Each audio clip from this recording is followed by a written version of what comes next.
Yo mga idol, kamusta? Sports Talk PH nga pala. Ang record ni Pacquiao, pag-usapan natin yan mga idol. Ngunit bago ang lahat ay huwag kakalimutang mag-subscribe at i-click ang notification bell button for more sports talk. So alam nga po nating lahat na pag-usapang record sa kasaysayan ng boxing ay madalas nangunguna sa usapan ng ating pambansang kamauman ni Pacquiao. Gawa ng siya lang ang nag-iisang boksingero na nagawang maging 8 Division World Champion. Bukod dyan ay siya lang din ang naging 5 Division Lineal Champion at nagawang maging World Champion sa loob ng 4 na magkakaibang dekada. Ang mga record na ito ni Pacquiao ay pinaniniwalaan ng karamihan na hindi na mababasag pa kailanman. Kaya naman dahil dyan ay madalas mapasama sa debating GOAT of Boxing ang ating pambansang kamao.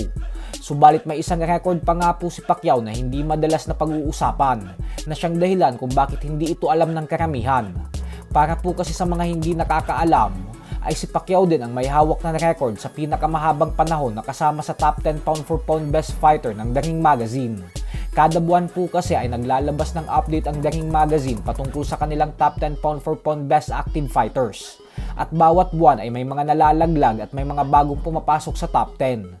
Subalit si Pacquiao po ay nagawang makapasok sa top 10 pound-for-pound best active fighters ng mahigit 13 taon.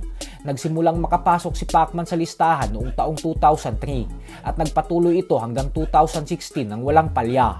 Kaya naman hanggang ngayon po ay siya din ang may hawak ng record na ito bilang the longest reigning top 10 active boxer sa The Ring Magazine.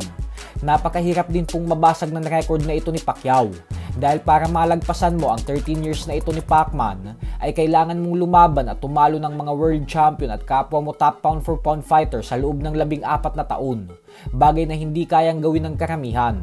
Dahilan kung bakit hindi din basta-basta mababasag ang record na ito ni Pacquiao. Sa kabilang banda naman mga idol ay bagamat nga po may paparating na laban ang former WBC interim lightweight champion Ryan Garcia kontra sa Japanese kickboxing champion Rukia Anpo, ay sinabi nga po ng kanyang promoter sa Golden Boy Promotions na si Oscar De La Hoya na ang plano niya umano para kay Garcia ay sa oras daw na mawala na ang 1 taong suspension nito sa professional boxing sa buwan ng Abril, ay ipapalaban niya daw muna ito sa hindi gaanong kalakasan na boksingero. Kumbaga ay isang tune-up fight lang muna upang makapagpagpag ito ng kanyang kalawang at matapos umano nito ay doon niya nagagawin ang malaking laban para kay Garcia. At ang target niya nga po para sa kanyang alaga ay walang iba kundi ang current WBO Junior Welterweight World Champion Teofimo Lopez.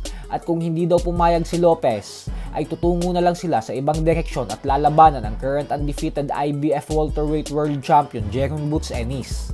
Kaya naman hindi po natin may kakaila na napakalaki po talaga ng taon na ito para kay Garcia, base sa mga plano para sa kanya ni De La Hoya.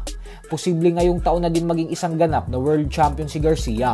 So hanggang dito na lang po muna tayo mga idol.